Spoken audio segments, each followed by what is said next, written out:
एक कांच के दरवाजे ने इस सेक्शन को पूरी तरह से बंद कर दिया। जैसे ही लीसा के हाथ में बंधी घड़ी में टाइमर 0 पर पहुंचा, तभी उन हीटिंग पाइप से आग फुंवारे की तरह निकलने लगी और देखते ही देखते वो पूरी सुरंग आग की लपटों में डूब गई। लीसा जिस सेक्शन में बंद थी वह पूरी तरह से सिक्योर था, जिस वजह से उसकी जान बच गई। कुछ देर बाद वो हीटिंग पाइप्स वापस दीवार में चली गई। लीसा जिस सेक्शन में बंद थी उस चेम्बर का दरवाजा खुल गया। लीसा ने जो कुछ अभी अपनी आंखों के सामने देखा, उस वजह से लीसा उस सेक्शन से बाहर नहीं निकलना चाहती थी, पर उस सेक्शन की दीवार लीसा को बाहर धकेल देती है और पहले की तरह अपने आप सुरंग से जुड़ गई। लीसा जैसे ही वहां से बाहर आई, तभी उसकी घड़ी में फिर से 11 मिनट का टाइमर सेट हुआ। वह जैसे ही थोड़ा आगे बढ़ी, तभी उस सुरंग का ऊपरी हिस्सा नीचे आने लगा और बिल्कुल उसके साथ आकर चिपक गया। बस इतना गैप बचा कि वो रेंगते हुए यहाँ से आगे निकल सके। लीसा अब पूरी तरह से बेबस हो चुकी थी। वो जोर जोर से रोने लगी। जब उसकी नजर घड़ी पर पड़ी तो वहाँ उसका टाइम खत्म हो रहा था, जिसका मतलब था कि अब से ठीक 11 मिनट बाद फिर से उस सुरंग में आग का सैलाब आएगा और लीसा को राख कर देगा। वो सोचती है कि इतनी बुरी मौत मरने से अच्छा है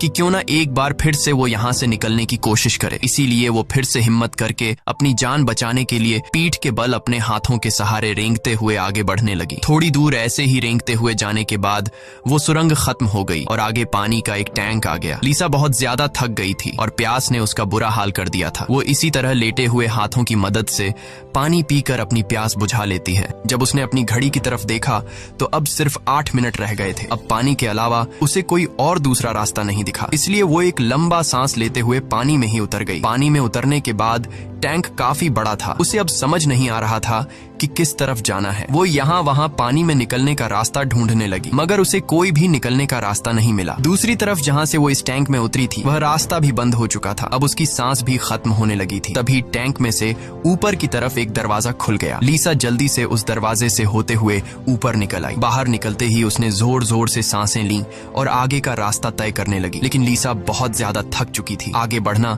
उसके लिए बहुत मुश्किल हो रहा था और कुछ ही देर में भारी थकान की वजह से लीसा की बीच रास्ते में ही आंख लग गई। लेकिन तभी लीसा के कानों में किसी के चीखने की आवाज गूंज उठी। वहां और भी कोई था जो मदद के लिए पुकार रहा था। उसकी आवाज सुनकर लीसा के अंदर बचने की एक उम्मीद जाग उठी, इसीलिए वो जल्दी से उस आवाज का पीछा करने लगी। अचानक एक जगह उसके ठीक नीचे एक दरवाजा खुला, जिसके अंदर उबलता हुआ तेजाब था। लीसा उस तेजाब में गिरने से बाल बाल बची। वो तेजाब इतना खतरनाक था कि एक मजबूत लोहे को भी कुछ सेकंड में पिघला देता। लीसा जल्दी से अपने कपड़े का एक टुकड़ा काटती है और उसे टेस्ट करने के लिए तेजाब में डुबोती है। कपड़ा कुछ ही सेकंड में काली राख में बदल जाता है। ये देखकर वो बहुत ही संभल कर आगे बढ़ती है। वो अपने हाथों और पैरों को उस गड्ढे के किनारों पर रखकर उस जगह को पार करने ही वाली थी कि कोई उसके अंदर घुस गई। अगले ही पल एक कांच के दरवाजे ने उसके अंदर